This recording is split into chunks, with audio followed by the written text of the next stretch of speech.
12월 31일 수요일 새벽 무릎입니다. 2025년도 마지막 날 새벽 예배 다 같이 사도신경으로 우리의 신앙 고백하면서 시작하겠습니다. 전능하사 천지를 만드신 하나님 아버지를 내가 믿사오며 그 외아들 우리 주 예수 그리스도를 믿사오니 이는 성령으로 잉태하사 동정녀 마리아에게 나시고 본디오 빌라도에게 고난을 받으사 십자가에 못 박혀 죽으시고 장사한 지 사흘 만에 죽은 자 가운데서 다시 살아나시며 하늘에 오르사 전능하신 하나님 우편에 앉아 계시다가 저리로서 산 자와 죽은 자를 심판하러 오시리라. 성령을 믿사오며 거룩한 공회와 성도가 서로 교통하는 것과 죄를 사하여 주시는 것과 몸이 다시 사는 것과 영원히 사는 것을 믿사옵나이다. 아멘. 찬송 370장 찬송 드리겠습니다.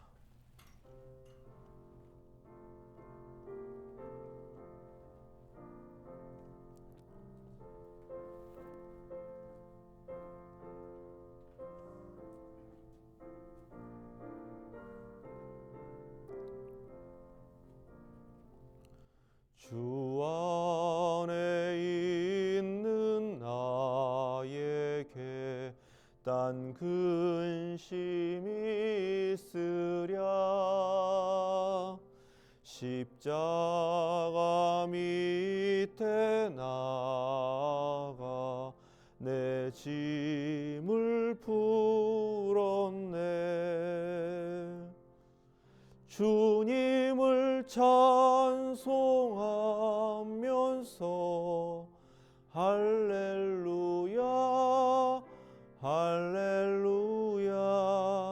내 앞길 멀고 험해도 나 주님만 따라가리. 그 두려움이 변하여 내 기도 되었고 전날의 안숨 변하여 내 노래 되었네. 주님을 찬송하면서 할렐루야 할렐루야.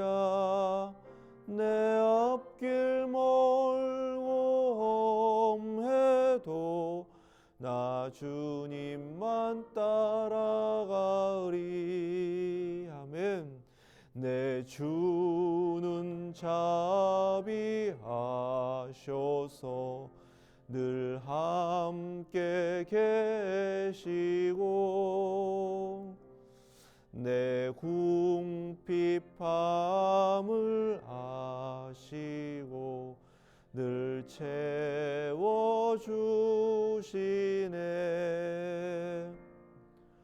주님을 찬송하면서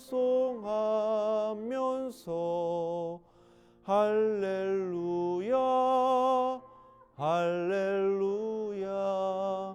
내 앞길 멀고 험해도 나 주님만 따라가리. 내 주와 맺은 언약은 영불변하시니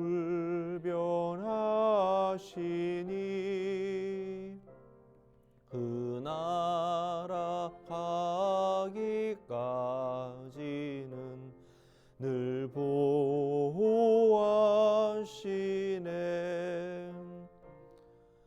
주님을 찬송하면서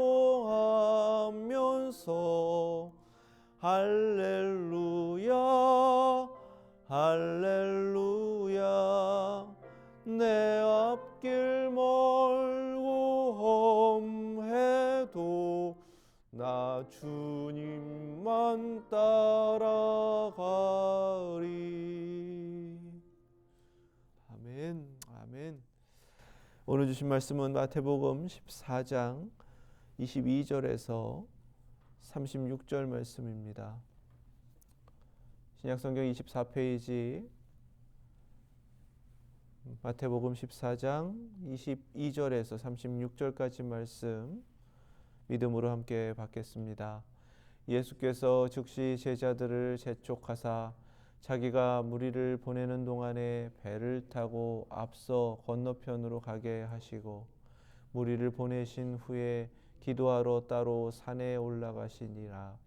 저물매 거기 혼자 계시더니 배가 이미 육지에서 수울이나 떠나서 바람이 거스름으로 물결로 말미암아 고난을 당하더라.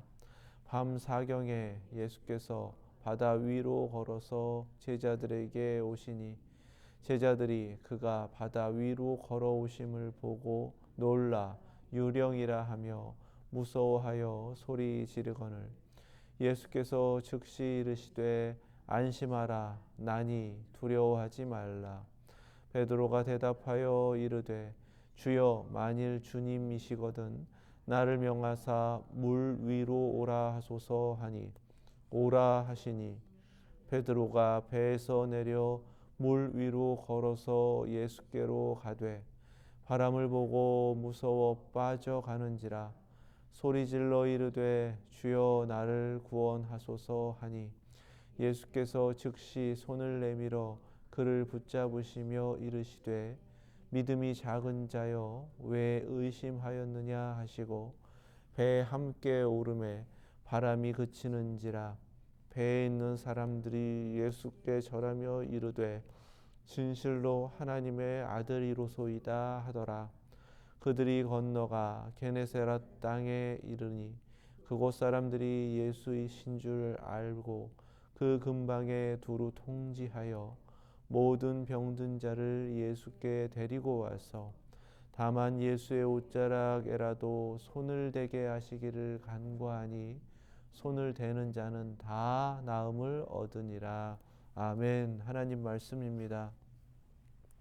5천 명을 먹이신 뒤에 그 무리들을 이제 예수님이 직접 보내시겠다 하시고 제자들을 재촉해서 먼저 건너편으로 배를 타고 가도록 하셨습니다. 이 상황이 조금 낯선 상황이 되는데 그 이유는 예수님께서 아마 홀로 계시기를 원하신 것이었다 이렇게 이해를 할 수가 있어요. 홀로 계시기를 원하신 것은 가르치신 대로 골방에 들어가시기 위함입니다. 홀로 산에 올라가셔서 기도하시기 위함이에요. 그러면 예수님과 제자들이 이제 따로 떨어지게 됩니다. 예수님이 홀로 계신 것처럼 제자들도 예수님으로부터 떨어져서 홀로 있게 되는 상황이 되는 겁니다. 무엇을 가르치시는가? 예수님이 혼자 기도하고자 하신 것처럼 제자들도 기도하기를 원하신다라는 거예요. 갈릴리 호수를 배를 타고 건너가는 그들에게 예수님이 찾으신 것은 기도인데 그들이 배를 타고 건너가다가 이제 밤사경은 새벽이 오기 직전에 가장 어두운 때를 의미합니다. 아주 강한 바람이 거스르고 물결로 고난을 당하더라 이렇게 말씀 증거하고 계세요. 8장에서 한번 겪었던 일을 제자들이 또 겪게 되는 겁니다. 그때는 예수님이 배에 함께 타셨어요. 자고 계셨기 때문에 예수님을 깨웠으면 됐습니다. 그런데 이번에는 예수님이 계시지 않아요. 정말 예수님이 계시지 않은 것인가? 이것을 가르치시는 겁니다. 기도라는 것은 예수님이 계시지 않은 것 같지만 예수님이 나와 함께 계신다. 부르기만 하면 찾기만 하면 예수님께서 내게 오신다라는 것을 지금 경험시키고 알게 하시기 위함입니다. 그런데 제자들은 거스르는 바람 그리고 물결이 크게 치면서 예수님을 찾는 것 자체를 잊어버리게 됩니다. 그 두려움 가운데 고난을 겪고 있는 그들을 향해 예수님이 바다 위로 걸어서 제자들에게 오셨음에도 불구하고 바다 위로 걸어오시는 예수님을 알아보지 못했습니다. 알아보지 못했다는 것은 예수님을 찾고 간구하며 기도하지 않았다는 거예요. 그러니까 예수님을 유령으로 보게 됩니다. 그래서 놀랐고요, 무서워했습니다. 분명하게 바다 위로 걸어오심을 보았음에도 이렇게 예수님을 알아보지 못했다는 거예요. 소리를 지르기까지 그들은 예수님이 오실 수 없다라는 전제로 오시는 예수님을 보고도 알아보지 못했습니다. 이제 잘못된 기도를 이제 가르쳐 주시는 거죠.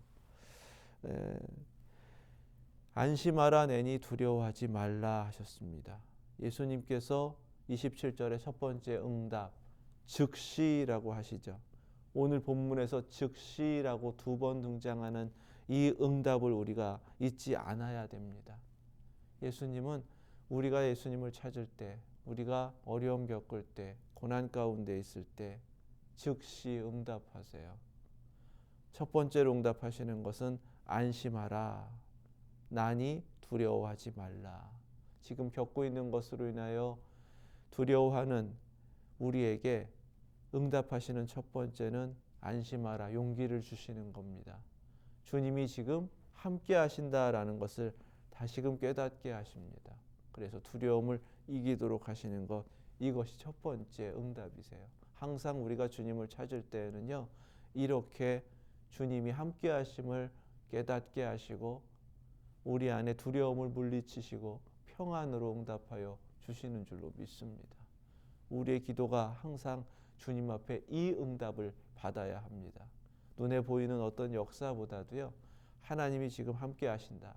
우리 주님, 내주하시는 주님께서 내 안에 나와 함께 하신다라는 확신 속에서 주님과 함께하는 그 평안을 누리시고 이미 응답하시는 주님으로 인하여서 담대함으로 그 믿음으로 서실 수 있기를 주님의 이름으로 축원합니다. 시편 121편은 그래서 성전에 올라가는 그 노래를 통하여서 주님을 향해 나아간다라고 할 때 신앙의 모든 것은 주님을 향한 고정된 시선이 되어야 한다라고 깨닫게 하시는 시편입니다. 내가 산을 향하여 눈을 들리라. 나의 도움이 어디서 올까?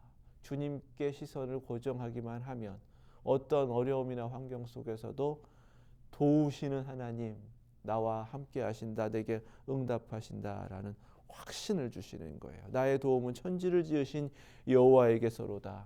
우리 하나님 어디나 계시고 우리와 항상 함께 계시는 줄로 믿습니다. 특별히 이 제자들이 겪는 상황과 너무 일치되는 것이 3절 4절 말씀이에요. 여호와께서 너를 실족하지 아니하게 하시며 너를 지키시는 이가 졸지 아니하시리로다. 이스라엘을 지키시는 이는 졸지도 아니하시고 주무시지도 아니하시리로다. 아멘. 항상 주님 앞에 이 믿음 가지시고 바라보시고 찾으시고 간구하시고 함께 하시는 주님을 믿음으로 확인하시고 그 믿음 가운데서 담대함으로 서실 수 있기를 주님의 이름으로 축원합니다. 주님을 바라보며 유령인 줄 알았어요. 무서워서 소리까지 지르고 있을 때 예수님께서 대답하셨습니다. 말씀하신 것은 주님의 음성을 듣게 하시기 위함이고 바로 그 말씀을 통하여 주님이심을 확인시켜 주시기 위함입니다. 제자들은 지금 예수님을 계속 따라다니면서 주님의 말씀을 들어왔습니다. 그러니까 그 말씀을 듣기만 하면 주님이시다라는 것을 당연히 확인할 수 있어야 해요. 그런데 베드로는요, 주여 만일 주님이시거든 나를 명하사 물 위로 오라 하소서, 이렇게 주님 앞에 간구했습니다. 베드로의 간구 가운데 주님이 2번 나와요. 그런데 서로 다른 주님이에요. 간구하는 베드로의 사정이 전혀 다릅니다. 주여 만일 주님이시거든 이라는 것은, 그런데 우리가 드리는 기도의 대부분의 기도의 모습이 바로 이런 기도이다라는 것을 깨닫게 하십니다. 주님을 불러요. 그리고 주님이 이루어 주실 것이다 라는 간구를 합니다. 하지만 이것이 정말 주님이 이루신다라는 믿음의 간구라면 조건을 달지 않아야 합니다. 왜냐하면 내가 지금 기도하는 것이 약속하신 대로 주님의 이름으로 하나님께 간구하는 것이거든요. 믿음으로 나아간 것이기 때문에 어떤 조건이 있어서는 안 돼요. 그냥 믿고 간구했으니까 하나님께서 들으셨고 응답하실 줄 믿으라, 받은 줄로 믿으라, 이렇게 말씀하신 그대로 서야 하는데, 우리는 베드로처럼 기도합니다. 하나님이시니까 이거 이렇게 이루어 주셔야 됩니다. 그러니까 기도라는 핑계를 대고 기도라는 명목을 가지고 내가 원하는 것을 이루어 주셔야 하나님이십니다. 이렇게 거꾸로 하나님을 시험하는 기도가 너무 많다는 겁니다. 왜 그런가?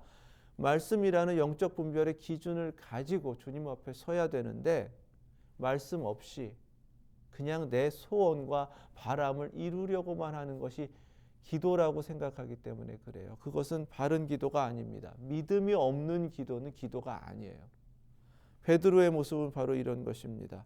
나를 명하사 무리로 오라 하소서.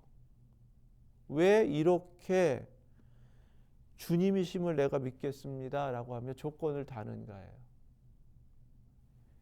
자신이 예수님을 시험하고 있다는 것을 깨닫지 못하는 거죠. 또 한 가지는 똑같이 곤란을 겪고 있는데 슬쩍 자기를 내세우는 겁니다. 나는 이렇게 응답받았어. 나는 특별해. 라고 자신을 내세우려고 베드로의 내면 가운데는 욕망이 여전히 있는 것입니다. 절박함이 없는 거예요. 그러니까 지금 이 두려움 가운데에서 주님이 오셨는데 여전히 베드로의 내면에는 죽기 살기의 절박함은 없고 자기 자신을 지금 포기하지 않고 내면의 욕망에 붙들려 있는 것입니다. 자신을 드러내고 싶은 거예요. 그런데 예수님은 오라고 하셨습니다. 나를 명하사 무리로 오라 하소서. 이 간구에 그렇다면 내가 주님이심을 믿겠습니다 라는 베드로의 그 요청에 오라고 말씀하셨습니다. 그러면 주님이신 줄 믿어야 하는 거예요. 자기의 간구가 그렇게 주님 앞에 드려졌으니까 주님이 간구하신 그대로 응답했으니까 믿으면 되는 겁니다. 자, 믿음의 행위를 이렇게 베드로가 나타내고 있어요. 배에서 내려 물 위로 걸었습니다. 이거 제자들 앞에서 보여주고 싶었던 거죠. 예수님께로 갔습니다. 오라고 하셨으니까 순종하는 것 같아요. 그런데 순종이 중간에 바람을 보고 무서워 빠져가는지라 예수님을 향한 시선을 놓치면 믿음이 아니고 순종이 아닙니다. 대부분 여기서 실패하는 거예요. 응답하시는 하나님의 응답을 받고도 은혜로 받고 누리기보다는 실패하는 이유가 여기에 있습니다. 끝까지 응답하시는 하나님께 시선을 놓치지 않아야 하거든요.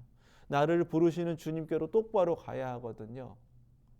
그런데 자기 중심의 자기의 욕망을 가지고 간구한 것이 이루어져도 결국은 당장 눈앞에 닥쳐오는 또 다른 작은 시험, 그 시험 앞에 불신앙으로 무너질 수밖에 없다라는 것입니다. 이게 믿음이 없는 간구인 거예요. 지금 바람을 보고 무서워 빠져갔다는 건 말도 안 되는 거잖아요. 이 바람이 어디서 갑자기 생긴 것 아닙니다. 주님 오시기 전에 자기가 겪고 있던 삶의 현실이었고 예수님은 바로 거기로부터 나를 구원하시려고 오신 거예요. 그분 앞에 내가 지금 간구했던 거예요. 간구한 대로 이루어진 겁니다. 모든 응답을 받고 있음에도 불구하고 주님 앞에서 시선을 놓쳐버리는 것, 그것은 불신앙입니다. 예수님께서 왜 의심하였느냐라고 책망하신 이유가 여기 있습니다. 진짜 기도가 나오죠. 30절 말씀이요. 주여 나를 구원하소서. 앞서서 주여를 찾았던 베드로의 첫 번째 부름과 두 번째 주여라고 부르는 부름은 전혀 다릅니다. 절박함이죠. 죽기 살기이죠. 그래서 뭐라고 터져 나오냐면 구원하소서입니다. 이게 진짜 우리가 드려야 할 기도예요. 모든 기도의 제목 앞에서 우리가 하나님을 하나님으로 믿는다면 내 안에 계신 예수 그리스도께서 하나님이시고 모든 것을 응답하신다라는 확신 속에서 간구하는 기도라면요. 거기에는 그분이 구주로 오셨으니까요. 그리스도이시니까요. 주님이시니까요. 그분께 구원하소서라고 기도해야 하는 겁니다. 우리가 사실은 이런 절박함을 잃어버린 것이 오늘 이 시대의 신앙입니다. 주님이 그 기도를 지금 가르쳐 주시는 거예요. 홀로 있다고 여기는가? 그때가 기도할 때라는 겁니다. 풍랑과 같은 고난을 겪고 있는가? 어려움이 닥쳐왔는가? 그때가 주님을 찾을 때라는 것입니다. 진정한 기도는 어떠한 기도인가? 주여 나를 구원해 주십시오 라고 간절하게 주님께 매달리는 기도이다라고 하십니다. 빠져드는 베드로 물속에 빠져들어가면서 주님 구원하소서라고 외칠 때 주님께서 응답하신 것 31절에 즉시이죠. 자, 첫 번째 주님의 응답은 안심하라 나니 두려워하지 말라. 두려움을 물리치시고 평안을 주시는 것이라고 하였습니다. 두 번째는요. 나 붙잡으십니다.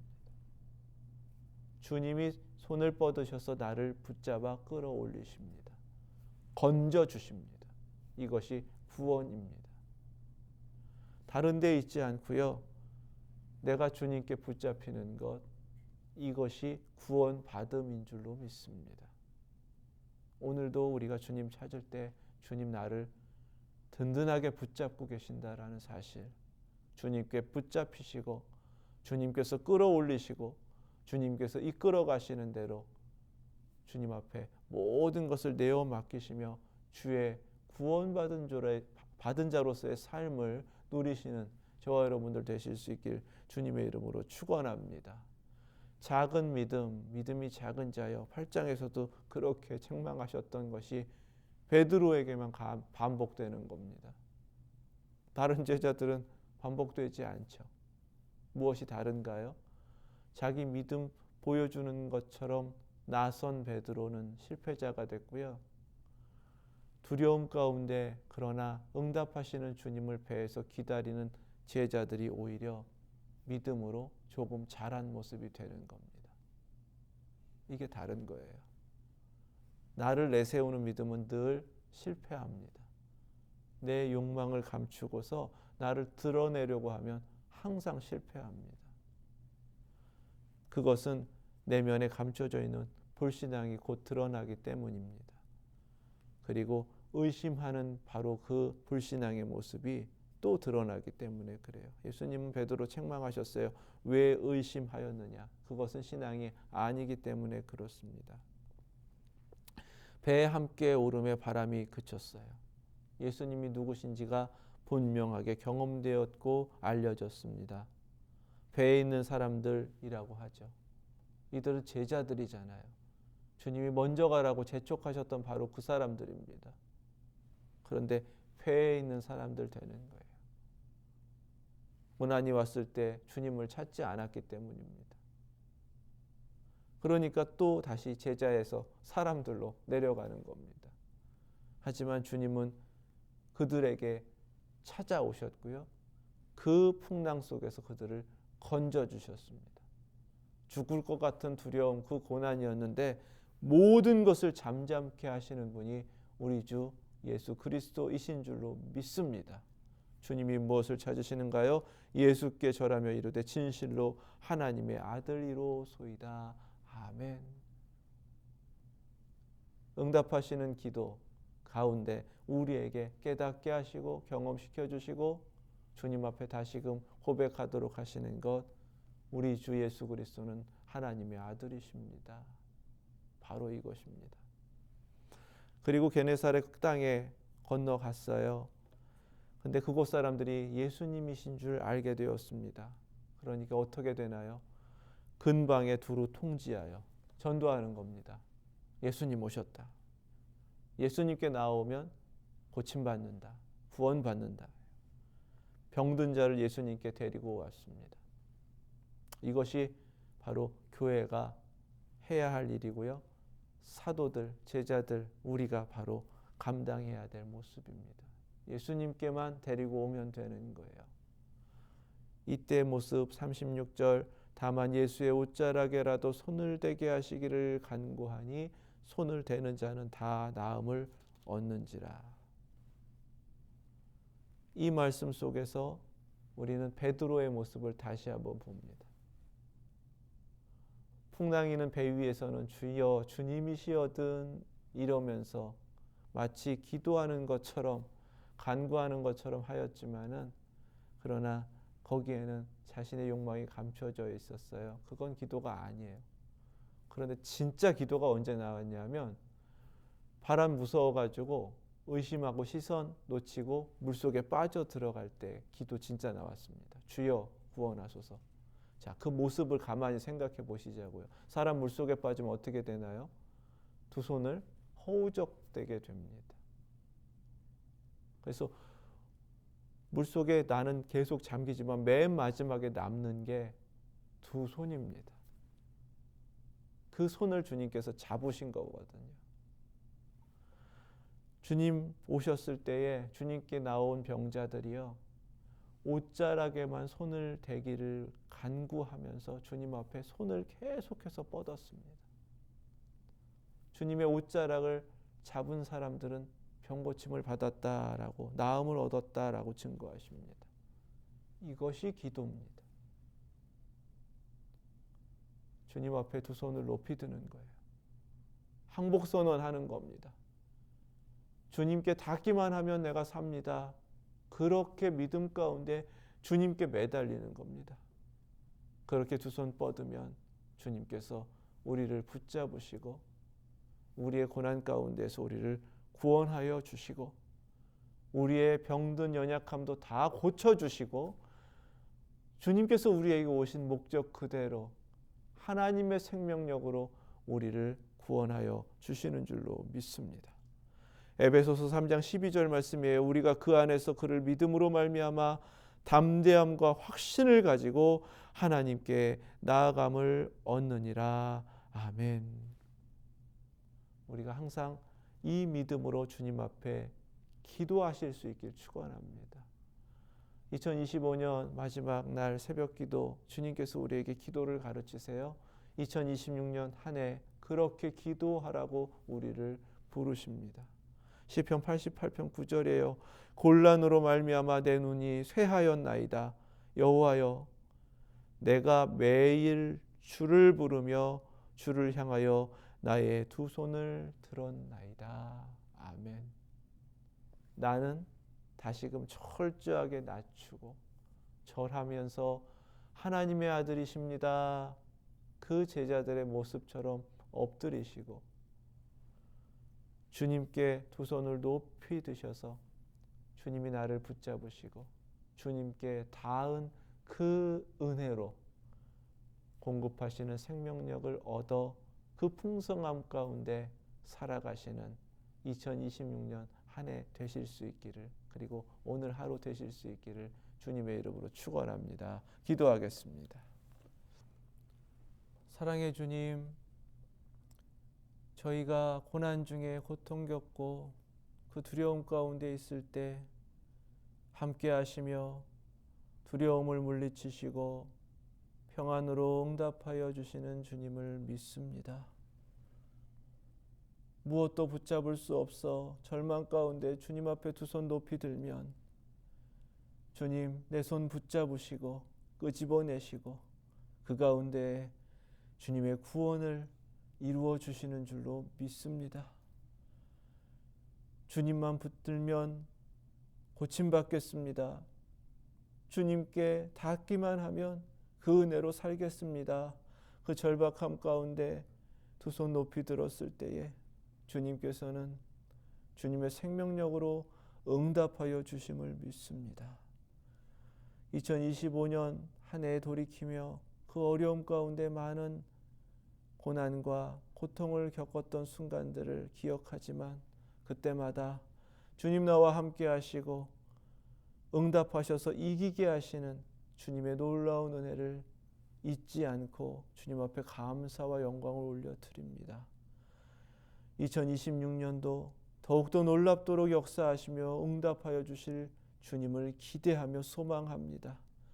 나는 없고 철저히 낮추고 엎드리며 하나님 아들로 우리에게 오신 우리 주 예수 그리스도의 그 이름만을 부르고 주님께 모든 것을 맡기는 믿음으로 승리케 하여 주시고 걸음걸음마다 주님께서 앞서 행하시는 그 놀라운 일들을 믿음으로 바라보며 시선 놓치지 않고 오라 하시는 풍랑이는 그 물 위를 걸어가는 저희들, 끝까지 흔들리지 않고 주님께로 나아가는 저희들 되게 하여 주시옵소서.